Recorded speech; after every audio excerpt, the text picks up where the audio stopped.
चलो केमिस्ट्री को पढ़ते हैं क्लास 10th के लिए। बेसिकली क्लास 10th का जो साइंस है 3 पार्ट्स में है, देख सकते हैं, बायोलॉजी, केमिस्ट्री और फिजिक्स। तो जो इसका पहला पार्ट है यानी कि केमिस्ट्री का, ये तो चलो हम यहाँ पे पढ़ेंगे। और इसका जो सेकंड पार्ट हो जाएगा फिजिक्स वाला, तो हम उसको फिजिक्स वाले चैनल में पढ़ेंगे ताकि थोड़ा सा डिस्टिंग्विश करने में आसानी हो, ताकि हम साथ साथ चल सके ना। तो पहला वाला क्या हो जाएगा, पार्ट 1 के लिए केमिस्ट्री का यहाँ पढ़ेंगे, केमिस्ट्री और फिजिक्स के लिए हम दूसरे में पढ़ेंगे, ठीक है। चलो फिर पहले पार्ट 1 को पढ़ते हैं कि जिसमें हमारा टॉपिक है well known chemical reaction. Chemical reaction, चलो समझते हैं कि यार मतलब केमिकल रिएक्शन क्या है, ठीक। तो अगर मैं समझूं क्या केमिकल रिएक्शन क्या है, तो देखो इसको समझने के लिए सिंपल से समझो। हम ज़्यादातर इसमें क्या करते हैं, हम कुछ भी चीज़ करें उसमें कुछ चेंज तो आता ही है। मतलब जैसे तुम सिंपल सी बनाओ, तुमने क्या किया, दूध गर्म किया या पानी गर्म किया, तो तुम चाय भी बना रहे हो तो तुमने क्या किया, चाय डाला, पानी डाला, चाय पत्ती डाली, कुछ भी डाला। तो अभी इनिशियली स्टेट में ये कुछ इंस्टेट में था, ठीक है, यानी कि कुछ ये रिएक्टेंट में था, यानी कि कुछ, मैं इसको रिएक्टेंट अभी बताऊंगा कि रिएक्टेंट क्यों कहा। मान लो कि अभी ये कुछ पहला स्टेट 1 में था, मान लो, ठीक है, ये स्टेट 1 में था, ठीक है। मैं चाय बनाने के लिए बात कर रहा हूँ, ठीक है। तो हम अभी चाय की बात कर रहे हैं, यानी कि हम अभी टी की बात करें, खाली मान लो, समझना है भाई। तो अब देखो, हम अगर मैं अब समझूँ कि यार स्टेट 1 में हूँ, मैंने चाय डाला, पानी, जो भी सब कुछ डाला, जैसे मैंने स्टेट 2 में मैं गया, ठीक है, यानी कि मेरा फाइनल प्रोडक्ट क्या बना, पूरी टी बन के तैयार होगी, मेरी प्रोसेस था ये टी बन के तैयार होगी। तो मेरे को क्या बन गया, मेरे पास जो उस मतलब समझो कि चाय पानी था, पानी में चाय की पत्ती डाली, देन उसके बाद मैंने चीनी डाली, तो इन्होंने कुछ रिएक्शन किया, ये आपस में कुछ मिले, कुछ जुले। तो उसके बाद आपस में मतलब आपस में मान लो कि उन जैसे चाय हो गया, पानी हो गया, जो भी है, मतलब उन सब ने आपस में रिएक्शन करने के बाद हमें क्या मिला, ओरिजिनल फॉर्म मिला। तो इसको हमने क्या किया, हमें बेसिकली प्रोडक्ट मिला। सॉरी, मान लो कि मेरे पास ऐसे समझ रहा हूँ खाली, जैसे समझ नहीं, जैसे मेरे पास पानी था मान लो, ठीक है। तो पानी क्या किया, नॉर्मल था, मैंने उसको गर्म किया गैस में डाल के। तो अब क्या होगा, जैसे मैंने गैस में गर्म करूँगा तो कुछ समय के बाद जब पानी गर्म होगा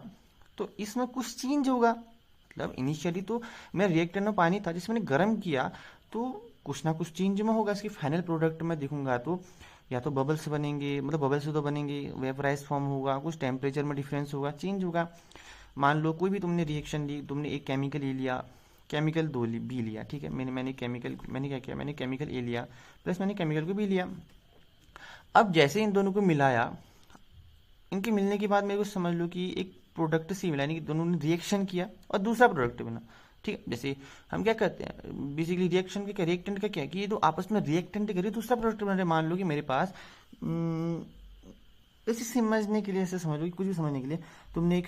कंपाउंड लिया, ठीक है। ऐसे इमेजिन करो कि तुमने एक कंपाउंड लिया,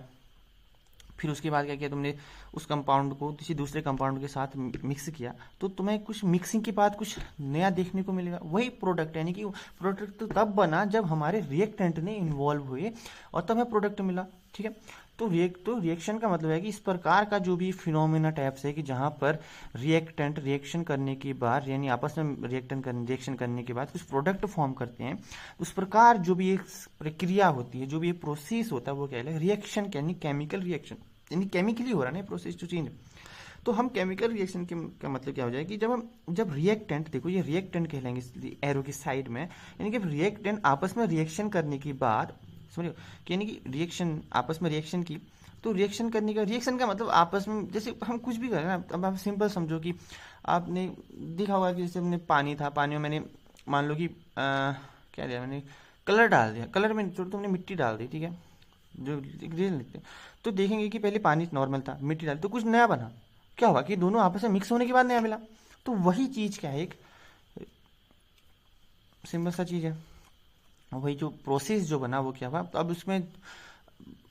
रिएक्शन, अब जो नया प्रोडक्ट बना हम उसकी स्टडी करेंगे, कि यार इसमें क्या हुआ, यहाँ पे रिएक्शन में कि रिएक्टेंट में क्या हुआ, प्रोडक्ट में क्या हुआ, हम देखेंगे कि इनके चेंज में क्या अंतर हुआ। मैंने देखा कि जब मैंने मिट्टी डाला तो उसके बाद क्या हुआ कि इसमें उसकी फिजिकल स्टेट में कुछ चेंज हुआ, इसकी विस्कोसिटी बढ़ गई, कम होगी, हम लोग बहुत सारी चीज़ें पढ़ेंगे। तो ये सारी चीज़ें कि यानी कि केमिकल रिएक्शन में हो जाएगा कि जब हम बात करें कि प्रोडक्ट में क्या चेंज बना, समझो, तो नहीं हम रिएक्टेंट प्रोडक्ट में क्या हुआ, तो हम देखेंगे कि हम स्टडी, तो बेसिकली केमिकल रिएक्शन में हम क्या करेंगे, ये हो जाएगा स्टडी क्या करेंगे हम कि केमिकल स्टेट की चेंज में, यानी कि अगर केमिकल स्टेट में क्या चेंज हुआ, समझ, वही तो हुआ ना कि मेरे केमिकल स्टेट में जो भी चेंज हुआ उसकी जब स्टडी करूंगा तो मेरे को क्या मिलेगा, जो भी फॉर्म, जो भी हम उसमें स्टडी किसकी मदद से करेंगे, रिएक्शन की मदद से, यानी कि मैंने बताया कि उस प्रोसेस में पूरा क्या हुआ, ये वाला हिस्सा घटा, ये वाला हिस्सा बढ़ा, सिंपल सी बात है, जो नहीं घटेंगे तो बढ़ेगा, यानी कि मैंने चाय पत्ती उसकी वॉल्यूम कुछ कम हुआ, वहाँ पे कुछ बढ़ा, मैंने जो भी किया मतलब, ठीक है, तो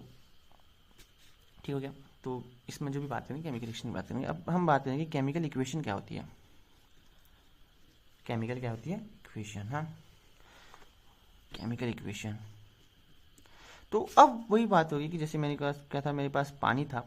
अब मैंने पानी को, खाली रैंडम एग्जांपल ले रहा हूँ कि मैंने पानी था, पानी को मैंने गर्म किया, उसके बाद मैंने कुछ भी डाल दिया, ठीक है, तो मेरे को प्रोडक्ट मिल गया। तो मैंने क्या कहूँगा कि मेरे पास पानी था, हाँ, तो मैंने पानी को गर्म किया, पानी को मैंने हीट किया, ठीक है, फिर उसके बाद जो भी मिला मेरे को लास्ट में क्या बना, मेरे को मान लो कि प्रोडक्ट पी बना। अब मैं एक्चुअली में कहूँगा तो क्या होगा, मैं कहूँगा कि यार मैंने क्या किया, मैंने पानी को पहले गर्म किया, फिर पानी को गर्म करने के बाद मैंने उसमें नमक डाला, चीनी डाली और थोड़ा सा चाय पत्ती डाल दी, कुछ भी बना दिया क्या, फिर जो बना उसको मैंने छन्नी से मैंने उसको छाना। देन उसके बाद मैंने क्या किया कि जो भी वो एक कप में मेरे को मिला उसमें मैंने थोड़ा सा और कुछ डाला, तो उसको इतना सारा पूरा, अगर मैंने कुछ ही बना रहा है तो इस चीज़ को लिखने में बहुत समय लगेगा बहुत। तो हमने क्या किया, इन चीज़ को बताने का, हमने इंडिकेटर का यूज किया, ठीक है, मतलब कि जैसे मैंने पानी का उस चीज़ को, यार मैं बार बार पानी वाटर लिखूंगा, ये किया वो किया वो किया, इससे बढ़िया तो मैंने क्या किया, अब से मैं इस चीज़ को H2O नाम दे दो, क्या वैसे बना हाइड्रोजन है उससे होता है, यानी कि मैंने कहा कि GGC से बना गया, तो हम उसको इंडिकेट करेंगे, जैसे मैंने कहा कि हाइड्रोजन है मानो, अब बार बार हाइड्रोजन ये हाइड्रोजन वो, इससे अच्छा तो हमने सीधे कहते हैं कि H, ठीक है, जैसे ऑक्सीजन हो गया, ओ सिंपली कार्बन हो गया, पहला पहला और लेटर उनका, तो कार्बन को सी, मतलब आज से मैं कहूँगा जब भी सी कहूँगा केमिस्ट्री में तो मतलब कार्बन, तो बार बार कार्बन कार्बन कार्बन कहने से अच्छा तो सी लिख दो सिंपल, ऑक्सीजन बार बार, तो मैं बोला कि नहीं, अब क्या होगा कि अब जो भी मैं रिएक्शन, अभी मैंने तो देख लिया कि अब जो भी रिएक्शन है, अब मैं क्या करूँगा कि उनको इंडिकेटर का यूज करूँगा, कि मानो H2O को मैंने कुछ भी मान लो कि मैंने A एलिमेंट के साथ ज्वाइन किया, मेरे को C मिला जो भी था प्रोडक्ट की फॉर्म में, तो वही खाली यूज करा मैं। तो वही सिंपल सी बात है कि जब ये केमिकल इक्वेशन की बात करूँगा, अब ये केमिकली होगा तो मतलब अब मैं जो भी मेरे रिएक्टेंट साइड में होंगे, ठीक है,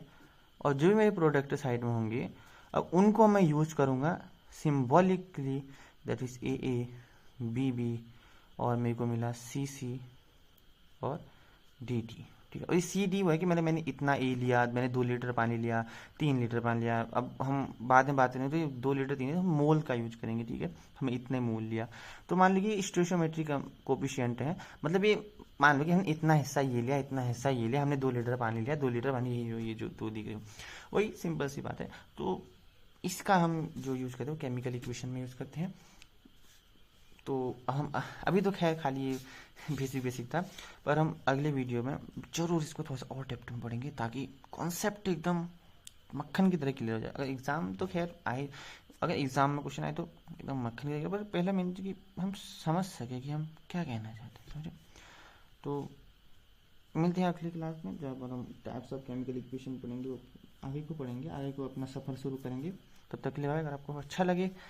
तो लाइक शेयर सब्सक्राइब करें, अगर आपको अच्छा लगे तो बाय बाय।